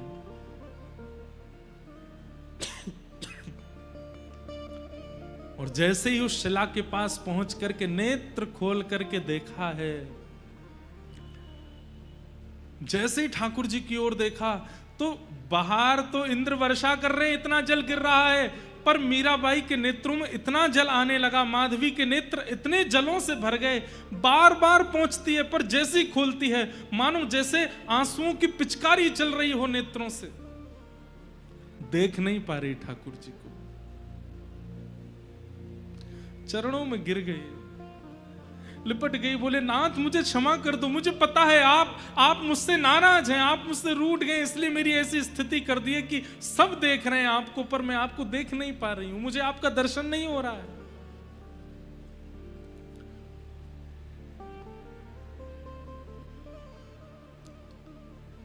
ठाकुर जी बोले माधवी अब तो तोको मेरे दर्शन के काजे प्रतीक्षा करनी पड़ेगी। और कितनी प्रतीक्षा करूं? 4 वर्ष पहले आप यमुना घाट पर आए थे मटकी उचाने के लिए, अब अभी तक मुझे दर्शन नहीं हुए, और अब मैं सामने खड़ी हूं तो इतने अश्रु आ रहे हैं कि मैं देख नहीं पा रही हूं।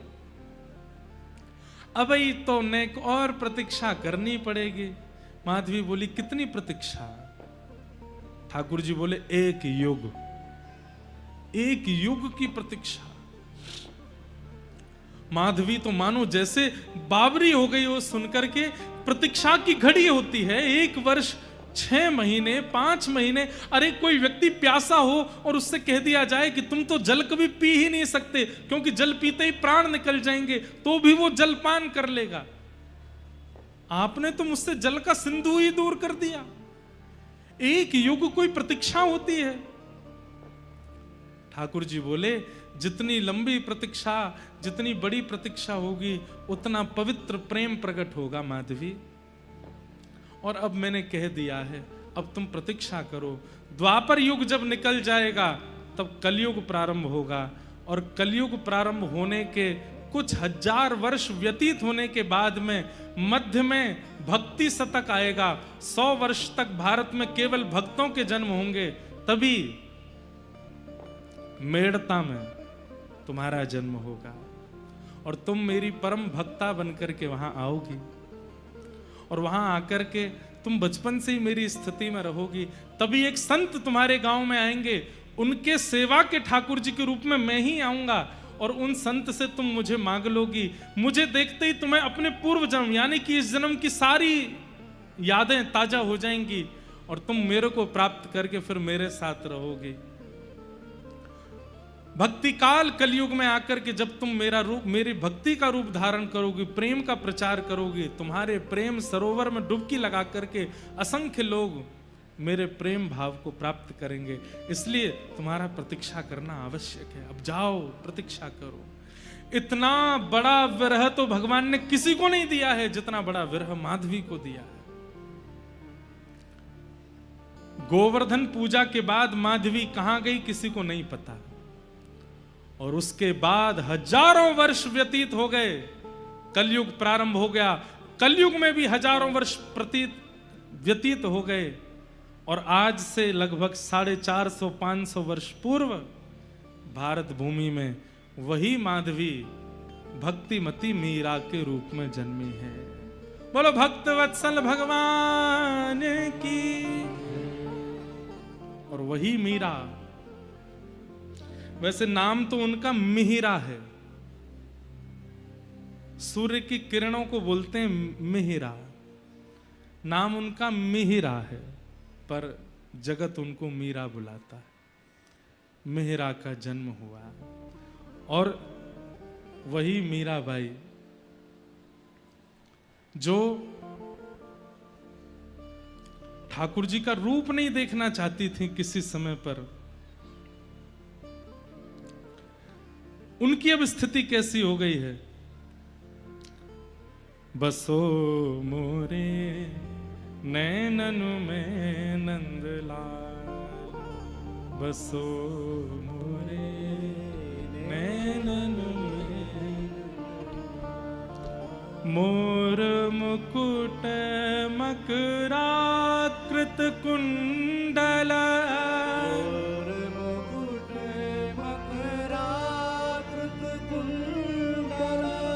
अरुण तिलक सोहे भाल, अरुण तिलक सोहे भाल, बसो मोरे नैनन में नंदलाल, बसो मोरे नैनन में, मोहनी मूरत सावरी सूरत, मोहनी मूरत सावरी सूरत, नैना बने विशाल,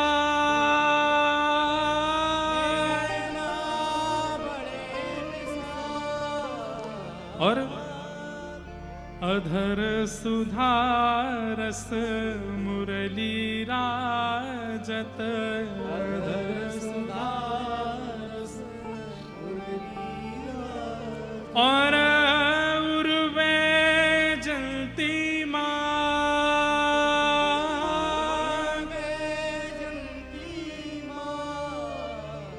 मीरा के प्रभु संतन सुखदायक, मीरा प्रभु संतन सुखदायक, मीरा प्रभु संतन सुखदायक, मेरा प्रभु संतन सुखदायक, भक्त वत्सल गोपाल, भक्त वत्सल गोपाल, बसो मोरे नैनन में नंदलाल, बसो मोरे नैनन में। वही मिहिरा मां के कहने पर कि यही तेरे बींद हैं, उस मूर्ति में ही अपने बींद को देख लेती है और बस वहीं से शुरू हो जाती है ये कहानी भक्तिमती मीराबाई के प्रेम की। आगे क्या क्या हुआ ये सब हम आगे कथा में सुनेंगे, एक एक विषय मीराबाई का पक्ष रखेंगे। तो मैं ये बात क्यों कह रहा था, चैतन्य, जब तक आप ठाकुर जी के प्रति चैतन्य भाव नहीं रखेंगे, कितना भी नाम जप कर लीजिए, कितना भी वृंदावन घूम आइए, कितना भी गिरिराज जी की परिक्रमा लगाए आइए, ठाकुर जी के प्रति मूर्ति का भाव है, ठाकुर जी के प्रति जड़ का भाव है, आपकी भक्ति कभी पुष्ट नहीं हो सकती। एक बात और कह दें, इसका मतलब यह नहीं है कि अपने गोद के गोपाल जी में ही चैतन्य बुद्धि है। जहां कहीं गोपाल जी दिखेंगे सब जगह चैतन्य अनुभव होगा। आपको पीछे दिख रहे गिरधर गोपाल जी, ये कोई कार्डबोर्ड नहीं लगेंगे, ये कोई सामान्य प्रतिमा नहीं लगेगी। सामने बैठ करके आप देख रहे हो और आपको ऐसा लगेगा कि गोपाल जी ऐसे अपने गिरधर लाल जी आंख मटकते हैं, कभी ऐसे हो जाते हैं, कभी हार के बैठ जाते हैं। आप जहां देखेंगे वहां ठाकुर जी के चैतन्य भाव का दर्शन होने लग जाएगा।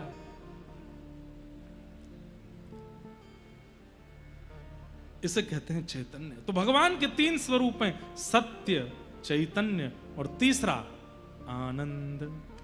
ठाकुर जी आनंद दाता है। सच्चिदानंद रूपाय विश्वोत्पत्त्यादि हेतवे तापत्रय विनाशाय श्री कृष्णाय वयम नमः। ऐसे विश्व के रचयिता प्रणेता श्री कृष्ण को हम बारंबार प्रणाम करते हैं। श्री कृष्णाय वयम नमः। श्री कृष्ण को हम प्रणाम करते हैं। भागवत जी के महात्म्य में आगे भक्ति ज्ञान वैराग्य की पुष्टता की कथाएं बताई गई। भक्ति सुतौ तौ तरणौ गृहीत्वा प्रेमैक रूपा सहसा विरासित श्री कृष्ण गोविंद हरे मुरारे हे नाथ नारायण वासुदेव। श्री कृष्ण गोविंद हरे मुरारे नाथेति नामानि मुहुर्वदन्ति। यही नाम गाते गाते गाते गाते भक्ति ज्ञान वैराग्य तीनों युवा हो गए। अब एक बात, श्री कृष्ण गोविंद हरे मुरारे हे नाथ नारायण वासुदेव, इस कीर्तन में कितने नाम आते हैं? श्री कृष्ण, गोविंद, हरि, मुरारी, हे नाथ, नारायण, वासुदेव। कितने हुए? 7। हमारा जीवन कितने दिनों में चलता है? 7 दिनों में। 7 दिन में ही हमारा जीवन मरण सब संभव है। यदि कोई व्यक्ति इन 7 नामों को नित्य गाता है, श्री कृष्ण गोविंद हरे मुरारे हे नाथ नारायण वासुदेव, श्री कृष्ण गोविंद हरे मुरारे हे नाथ नारायण वासुदेव। एक और बात, श्री कृष्ण पूरी लीला, कृष्ण लीला आ जाती है इन 7 नामों में। कृष्ण भगवान का सबसे पहला नाम है, इससे पहले नाम ही नहीं था ठाकुर जी का। नीलमणि नीलमणि कहती थी यशोदा मैया। गर्गाचार्य जी ने आकर के सबसे पहला नाम रखा इदानीम कृष्णताम गतः, श्री कृष्ण। गोविंद, गोविंद नाम कब पड़ा? जब ठाकुर जी ने गिरिराज जी धारण किए। हरि, ठाकुर जी का नाम हरि कब बना? जब गोपियों का चित्त हरण कर लिया तब हरि। मुरारी, मुरारी नाम कब पड़ा? जब ठाकुर जी ने मुर नामक दैत्य को मारा। श्री कृष्ण गोविंद हरे मुरारी हे नाथ, ठाकुर जी नाथ कब बने? जब 16,108 विवाह कर लिए। नारायण कब बने? जब महाभारत युद्ध में अर्जुन को अपना विराट रूप दर्शन कराया। और वासुदेव कब बने? जब द्वारिकाधीश द्वारिका में बैठकर के श्री वसुदेव जी के सन्मुख, वसुदेव के जो पुत्र वो वासुदेव। तो संपूर्ण व्रज से लेके द्वारिका तक की संपूर्ण लीला इन नामों में आ जाती है। श्री कृष्ण गोविंद हरे मुरारे, हे नाथ नारायण वासुदेव। नित्य गाया कीजिए, कोई बुराई है? चलते फिरते उठते बैठते खाते पीते हंसते सोते जागते नाचते हमेशा श्री कृष्ण गोविंद हरे मुरारे, हे नाथ नारायण वासुदेव। श्री कृष्ण गोविंद हरे मुरारे, हे नाथ नारायण वासुदेव। क्यों? क्योंकि इसी कीर्तन का गान किया है। भागवत जी के महात्म्य में कहते हैं, जिस कीर्तन को गाने से चित्त में भक्ति, ज्ञान और वैराग्य पुष्ट हुए हैं। नित्य गाओ। कीर्तन का गान करते हुए भक्ति, ज्ञान, वैराग्य पुष्ट हो गए। भागवत जी की कथा में आकर के श्री सनकादि ऋषियों को इन्होंने प्रणाम किया, सनत कुमारों को प्रणाम किया। आगे भागवत जी में धुंधुकारी का प्रसंग सुनाया गया, जहां पर आत्मदेव नाम के ब्राह्मण, जिनके कोई संतान नहीं थी, संत ने फल दिया, वो फल गैया को खिला दिया। तो गैया के गर्भ से गोकर्ण जी महाराज और पत्नी सहेली के बालक को ले आई, जो कि धुंधुकारी बने। धुंधुकारी बहुत दुष्ट था, माता पिता की हिंसा करता था। मृत्यु के बाद प्रेत बना। गयाजी श्राद्ध करने पर भी प्रेत योनि से मुक्त नहीं हो पाया। तब उसके निमित्त भागवत की कथा हुई, तभी वो अपनी प्रेत योनि से मुक्त हुआ। हम एक बात कहते हैं, जो भागवत जी प्रेत योनियों को, मरे हुओं को मुक्त कर देती, हम तो जीवित हैं, हम तो अभी जिंदा हैं। एक होते हैं मरे हुए, एक होते हैं पितृ बन गए, और उसमें भी प्रेत योनि में चले गए। प्रेत को कहते हैं जिनको नरक में भी स्थान नहीं मिलता, वो प्रेत बनते हैं। ऐसे प्रेतों को, अधम से अधमों को भी भागवत जी जब पवित्र कर सकती हैं, तो हम तो अभी जीवित हैं, हमें भागवत जी पवित्र क्यों नहीं करेंगी? निश्चित पवित्र करेंगी। बस कोई व्यक्ति धारणा कर ले कि मुझे अपने जीवन में पवित्रता चाहिए। और पवित्रता कैसी? ऐसी नहीं कि मैं खुद को देख के रीझूं, कोई और मुझको देख के रीझे। बस जब हम वृंदावन जाएं तो श्री राधा रमण हमसे प्रसन्न हो जाएं। हमारी, उनको पवित्रता बड़ी प्रिय है, ठाकुर जी को पवित्रता बड़ी प्रिय है। आप लोग मधुमंगल श्रीदामा की कथाएं सुनकर के ये मत सोचा करो कि ठाकुर जी तो घोड़ा बना करके मधुमंगल पे बैठ जाते हैं, श्रीदामा के बाल पकड़ लेते हैं, उनका झूठा खा लेते हैं। ठाकुर जी को पवित्रता अति प्रिय है, लेकिन जब वो किसी के चित्त की पवित्रता देख लेते हैं तो फिर उसके साथ कोई भी लीला करने में संकोच नहीं करते। फिर उसके हाथ का भी खा लेंगे, उसके गाल से भी चाट के खा लेंगे, उसके ऊपर भी बैठ जाएंगे। मतलब कोई व्यक्ति प्रोटोकॉल तब तक बनाता है जब तक व्यक्ति की दूरी है। व्यक्ति जैसे ही संबंधी हो जाता है, सारे प्रोटोकॉल खत्म कर दिए जाते हैं। लड़का जब पहली बार लड़की से मिलने जाता है विवाह के लिए, तब देखो कैसा नवा धोवा साफ सुथरा, कितना पवित्र बन के जाएगा। मतलब टी शर्ट में भी सरवट नहीं हो। लड़की कहती है कि भाई बड़े अच्छे हैं हमारे होने वाले पतिदेव। वो तो ब्याह के बाद पता चलता है 4 दिन तक नहाते भी नहीं है, पड़े रहते हैं। क्यों? ये प्रोटोकॉल इसीलिए बनाए जाते हैं ताकि व्यक्ति दूर है तो दूरी से हमारे अनुकूल बनने का प्रयास करे। और व्यक्ति जब अनुकूल बन जाता है तो सारे प्रोटोकॉल तोड़ दिए जाते हैं। राधा वल्लभ जी, बिहारी जी, राधा रमन जी, जगन्नाथ जी, ये सब इतने प्रोटोकॉल में क्यों रहते हैं? हमें चैलेंज कर रहे हैं, हमारे लायक बन जाओ, हम अपना प्रोटोकॉल तोड़ देंगे, तुम्हारे हो जाएंगे। मीराबाई के लिए तोड़ा है, सूरदास के लिए तोड़ा है। तुम अभी भी इतने पवित्र हुए नहीं हो चित्त से, इसलिए हम अपने प्रोटोकॉल में ही हैं। इसलिए भैया ठाकुर जी के अनुकूल बनो, और उनकी अनुकूलता केवल भागवत की कथा प्रदान कर सकती है। ऐसी भागवत के हम लोग मधुरमयी कथा श्रवण करेंगे। आज प्रथम दिन महात्म है।